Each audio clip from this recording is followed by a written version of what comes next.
sa mga born-again Christians, kung tawagin po, but they just believe in the Lord and you will be saved. Listen to me. Yung mga naniniwalang believe on the Lord and you will be saved. Believe, period. Maliligtas ka na. Maniwala ka, maliligtas ka. Oh, yun nga ba meaning nun? Yan ang tanong ngayon. Kasi based yan doon sa Acts 16:30-31. Ang sabi ng jailer, he brought them out and said, "Sirs, what must I do to be saved?" Ano gagawin ko para maligtas? Gagawin! Hindi sinabing ano paniniwalaan ko para maligtas. Ano gagawin ko? Ano sagot niya? So they said, "Believe on the Lord Jesus Christ and you will be saved, you and your household." Yung nga ba'y talagang maniwala lang, maliligtas ka na? Tandaan niyo yon, Acts 16 po yon, binasa natin. Maniwala ka, maliligtas ka. Intindihin yung maigi. Importante ito. That if you confess with your mouth the Lord Jesus and believe in your heart that God has raised Him from the dead, you will be saved. Okay, sasabihin ko, ako po ay naniniwala na si Jesus ay binuhay ng Diyos. Ligtas na ako. Yung ba ibig sabihin? Ako po naniniwala si Jesus ay anak ng Diyos. Ligtas na ako. Ganun ba yun? Ako po naniniwala, kinokonfess ko po na si Jesus ay nabuhay na magmuli. Ligtas ka na. Ganun ba yun? Romans 10:13. Whoever calls on the name of the Lord shall be saved. Whoever calls on the name of the Lord. Nililiteral o iba, Lord!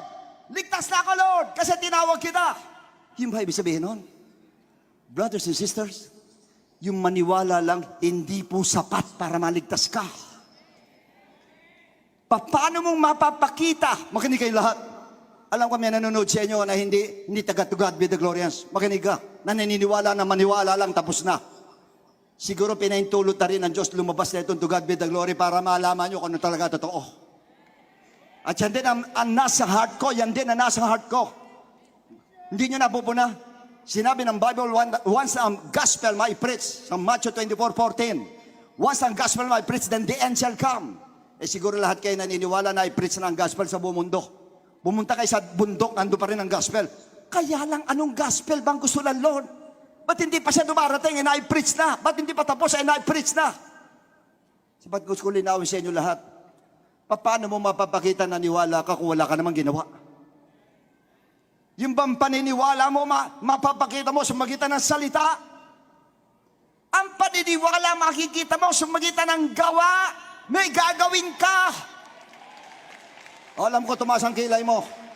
Sinasabi mo, sabi ko sa mabuting gawa, maliligtas. Hindi mabuting gawa, sinasabi ko, oy. But the Bible says, 2 Thessalonians 1:8, He will take vengeance on those who do not obey, not believe, obey the gospel of our Lord Jesus Christ. Obey. Romans 10:16, but they have not all obeyed the gospel, for Isaiah says, Lord, who has believed our report? They have not all obeyed the gospel of Christ. Sinusunod ang gospel. Pangatlong verse, 1 Peter 4:17. For the time has come for judgment to begin at the house of God, and if it is begin with us first, what will be the end of those who do not obey the gospel of God? Ano ikakasasapitan ng mga hindi sumunod sa gospel of God? So these 3 verses, pinakikita lang po. It proves that aside from believing, take note, makinig ka, aside from believing, you have to obey the gospel of Christ. Why? To show your belief in the gospel. Example, Acts 2:37. Ayan. When they heard this, they were cut to the heart and said to Peter and the rest of the apostles, men and brethren, what shall we do? Ayun na naman. Anong gagawin namin? Why? Na-prick ang heart. Ibig sabihin, naniwala kami, Peter. Naniwala kami. Anong gagawin namin ngayon? Naniwala kami. Anong gagawin namin? And after Peter preached the word, they were convicted, meaning they believed. So ano sinabi niya? So they asked, anong gagawin namin? Sumagot si Peter, Ayan na, Acts 2:38. Ano sinabi ka doon? Repent, and every one of you be baptized in Jesus' name for the remission of sins, and you shall receive the gift of the Holy Spirit. May gagawin ka. Magre-repent ka. Pababaptize ka. At tatanggapin mo Holy Ghost. Yan, tatlong yan ang gagawin mo, susundin mo para masabing born again ka. Andyan ba kayo? Balikan natin yung Acts 16 kanina. And he brought them out and said, Sir, what must I do to be saved? Ano gagawin namin para maligtas? Next, 31. So they said, believe in the Lord Jesus Christ and you will be saved. Maniwala ka, maliligtas ka, pati household mo. Naniwala lang ba? Tingnan natin, verse 32. And they spoke the word of God or the Lord to him and to all who were in his house. Sinabi na yung word of God, sinabing gospel. Ano sumunod? And he took them the same hour of the night and washed their stripes, and immediately, he and all his family were baptized. Baptized! Meron ba sinabi dyan? Pagkatapos sabihin ng gospel, sineminar muna na 10 linggo, sineminar na 1 taon, at saka binaptize. Right after then and there. Pagkatapos sabihin yung gospel, binaptize na sila.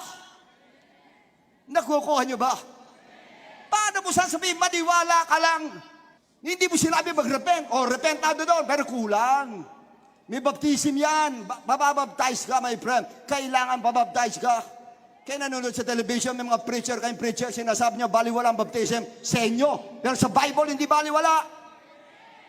Why baptism? Ba't kailangan i-baptize? Because baptism saves. Oo, alam ko, umangat ang kilay mo. Umangat ang kilay mo. Tsaka sinabi mo, kulto to, kulto, kulto. Pakikita ko sa iyo kung sino sinasabi mong kulto. Ang sinasabi ko, bautismo, nagliligtas. Sinabi ko ba sa sarili ko yan o may nagsabi niyan? Tingnan natin, Mark 16:16. And he who believes and is baptized will be saved. Ang naniwala, ayun na yung paniwala, and is baptized at bautismohan, paniwala lang ba? Bautismohan, maliligtas. But he who does not believe will be condemned. Ang hindi naniwala ay mapapahabak. Bakit di ka nilagay dyan? Ang hindi nagpabaptize at hindi naniwala. Hindi ka na nga naniwala, lalagay ko pa yung pabaptize. Pag hindi ka naniwala, hindi ka na pabaptize. Matalino ang Lord. Kanya alam niya, pag hindi ka naniwala, hindi ka na pabaptize, hindi niya nilagay. Pero sa una nilagay niya, ang sumasampalataya at magpabautismo ay maliligtas, maliligtas, maliligtas. Kasi yun ang nilulusot nila. Ba't sinabi ka pangalawa? Ang hindi maniwala ay parurusahan. Wala na yung bautismo. Hindi ka nga naniwala eh. Nakuha nyo. Alam niyo na paano yung paliliwanag. Pangalawa, 1 Peter 3:20-21. And who formerly disobedient, when was the divine law suffering waited in the days of Noah, while the ark was being prepared, in which a few, that is 8 souls, were saved through water. 8 na ligtas sa magitan ng tubig. Next. There is also an anti-type which now saves us. Merong katulad doon na nag-save sa atin. Ano yun? Baptism. May nag-save katulad doon. Ano? Baptism. Hindi raw yung pag-aalis ng dumi ng katawan. The answer of a good conscience toward God through the resurrection of Jesus Christ. Ganong kahalaga, bautismo, nagliligtas. Kaya pag sinabing, kulto ka kasi sinabi mo, bautismo, nagliligtas. Kulto pala si Jesus. Kulto pala si Peter. 2 nagsabi. Si Jesus Christ lang sapat na. Pero sinabi pa ni Peter, 2 or 3 witnesses, the word will be established.